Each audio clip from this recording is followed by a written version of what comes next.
Hey everyone, Benjamin Siegel here. Hope you're having a fantastic Thanksgiving break wherever you might be. Today we're going to do something a little bit different. It's going to be some lightning round questions about the history of India and South Asia. And we're going to pick up exactly where we left off last time, talking about issues of caste, of religion, of belonging, of secularism, everything that has to do with the changing nature of politics in India primarily in the last 20 years or so. We'll look a little bit comparatively at Pakistan and Bangladesh as well. I'm going to go straight into your questions today, and these will be lightning round style. Manasvi Gumari starts out with a fantastic question. She asks, why is there a caste divide when it comes to voting in India? And why do those belonging to the upper caste classes in India and upper castes vote much less frequently and much less intensely than folks from Dalit communities or lower caste communities? This is a really important question, and I don't know if I can necessarily give us answers. But I can say that to some degree, Indian politics have really been changed over the last 30 years or so by the rise of caste in politics. It used to be that lower caste, Dalit members of Indian society, Indian citizens, would possibly vote with the Congress, with one of the major parties, would vote along regional lines. That started to shift in the 1980s, 1990s. That's something we talked about a little bit. It's sometimes called the Silent Revolution. The Silent Revolution refers to this period in the 1980s when caste-based regional parties started to articulate that caste was an important axis for voting itself. They took the ideas of Ambedkar and others that had really been baked into the Constitution, and they turned it into electoral politics. We see that in some states in particular. Uttar Pradesh was really the start of these politics, but we also saw it in the South as well. So caste became an important axis for minority castes in India to articulate a political vision that was different from what they were seeing in the Congress or the BJP. Caste-based parties have declined somewhat in popularity in recent years. They've lost a lot of ground to the BJP as the BJP has started to bring in caste-based claims, but it still took a lot of votes away from some of the mainline parties in the 1980s, 1990s. It really remade Indian politics across the board. Smrita Dulekar has another great question for us. She says, what were the similarities and differences between the lives of the minority Indian Muslim community and Dalits in India after independence? Did these groups express resistance to the opposition they were subjected to? And if so, how successful were they in attaining greater rights, equality, and representation for their communities? I touched a little bit upon this in the lecture from last time, but I just want to re-emphasize this point. Caste-based politics have been really important in the foundational political fabric of modern India. They really remade politics at a national level, at a regional level, and often even at a city or a district level. Now, we can't quite say the same thing about Muslim politics in post-colonial South Asia. There have occasionally been important regional level Muslim parties, but none of them have ever gotten as important as their caste-based counterparts. This owes to a lot of different factors. One thing we could look at was the hollowing out of Indian Muslim politics after the creation of Pakistan in 1947. It might have been that a lot of that energy was taken away into the project of Pakistani nation building. But of course, Indian Muslims are not Pakistani, and they've struggled in some ways to find that political voice and representation. Maybe it's in part because many of the Muslim leaders who stayed in India after independence and partition ended up joining with the Congress Party and were pretty reluctant to found other parties at a national level for quite a long time.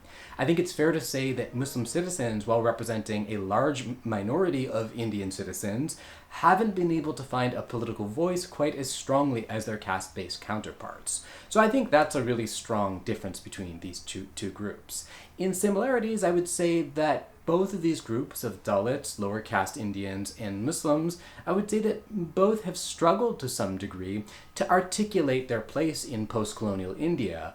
But again, I think caste-based groups have had a more successful time offering a proactive narrative than Muslim groups have been able to in that same period. And it's something that political scientists are certainly paying attention to. Let's go back and look a little bit at some of the questions of religious nationalism, conflict, communitarianism, communalism that really were part of our story in India from the 1980s and 90s to the present day. Meghna Nadam has a great question for us. She says, how have Indira Gandhi's assassination and the memory of Operation Blue Star affected Hindu nationalism since 1984? It's really interesting here. I don't know necessarily if the assassination or the memory of Blue Star have impacted Hindu nationalism, but there certainly has been a rise in the public voicing of Hindu nationalism in that period. In part, maybe we can look at Indira Gandhi's assassination as the beginning of the time when the Congress began to lose the plot. It's very clear that the Congress had an uncontested domination over Indian politics since 1947, and of course in the independence movement itself, into the present day. But by the time Indira Gandhi was in her later terms, it was clear that her star had began to fade. And the 1980s, even though they would be the era of Rajiv Gandhi, and the Gandhi-Nehru family would continue to have real prominence on the national stage in the 90s, this was the beginning of the end, in some ways, of Congress hegemony. And I think the winnowing out of the Congress allowed some space for Hindu majoritarianism politics to start to make inroads into Indian public life and Indian political life. Carrie Welter asks us a slightly different question. She says, what was the international response to the anti-Muslim and anti-Sikh violence in India in the 1980s and 1990s? Was there any talk about foreign aid to these groups, or were they pretty much left alone? I think it's really interesting to note how far India was from, say, American public opinion or even European public opinion in the 1970s, 1980s. India was still very much a developing country, and its chaos or its ethnic factionalism, I think, might have been seen by powers in Europe and the United States as being very much par for the course as a developing country. Rajiv Gandhi was important in the 1980s at bringing India a little bit closer to the United States, mostly through economic liberalization and the encroachment of American companies into the Indian corporate sector. At the same time, though, I've never heard of anything like international aid groups thinking about anti-Muslim or anti-Sikh violence in India. Instead, this has been sort of part and parcel of the story about India, seen from international capitals since this period. Ava Shehan asks us another question. She says, was the BJP always for India as a Hindu state, or were they supportive of secularism at times? It's so interesting to see how the BJP has moved from being a really tertiary, marginal player on the Indian political scene to a really much more important political party. In the earliest days of the BJP, they really were a fractional minority party. You saw the first figures who were involved in the BJP in some smaller parties in India in the 1950s, the ones that we haven't necessarily talked about here, like the Jana Sangh or the Swatantra Party. The Jana Sangh was an explicitly Hindu majoritarianism group, and the Swatantra Party was one for economic liberalization, and they had pretty close relationships in the 1950s and 1960s. I think many Indian figures, including Hindu nationalists today, people on the right, people on the left, still have to pay lip service in some ways to the ideals of India, to questions of secularism, of multi-ethnic belonging. But I think often these have been more lip service than actually put into practice. Even today, we see this with the BJP and Narendra Modi's government, which is a right-wing government which owes all of its lineage to this tradition of the Jana Sangh, of Hindu nationalism, of the BJP as it mobilized in the 1990s and the 2000s. But it still holds out Gandhi as an important symbol, even if it doesn't hew particularly tightly to what Gandhi himself would have said about secularism, about national belonging. So the BJP probably wasn't for secularism per se, but they definitely have become more explicit about their goals for a Hindu society over the last 20 years or so. Isha Salim asks whether Pakistanis, members of the general population, government, or leaders, what was their call to action in response to the destruction of the Babri Masjid? And what about the destruction itself? And how were Hindus treated in Pakistan during this time? It's clear that the state of Indian Muslims has been a topic of immense concern in Pakistan for the entirety of Indo-Pakistani relations. Pakistan, of course, as the stated homeland for Indian Muslims, has always held up a vested, even if somewhat cynical, response to the status of minority Muslims in India. So certainly Pakistani politicians were outraged, showed a great deal of umbrage about the destruction of the Babri Masjid and the rise of Hindu majoritarianism in India in the 1980s, 1990s, and today. So in public life, these have become very important issues. Of course, India and Pakistan have come to war several times, most often over the Kashmir issue, which is a proxy for other ones, as we've discussed.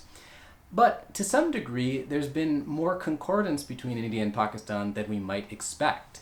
In recent years, we've seen a surprising amount of cooperation between India and Pakistan, even with a government that flirts with Islamic politics very strongly and one which is veering towards the Hindu right. So it's interesting that broader issues of geostrategic stability, of diplomatic back and forth, of infrastructure, have somehow taken precedence over the ethnic conflict that really was the story in the 1980s and 1990s. Zoe Chan asks us a question that takes us back more broadly to the beginning of India. She says, to what extent did the Communist Party have influence in India? And maybe I can broaden that question to say, what about parties that we haven't talked about?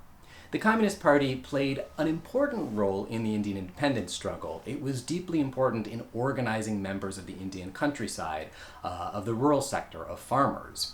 The problem was in the Second World War, the Communist Party of India collaborated with the British and made common cause with them in this period. They lost a lot of credibility.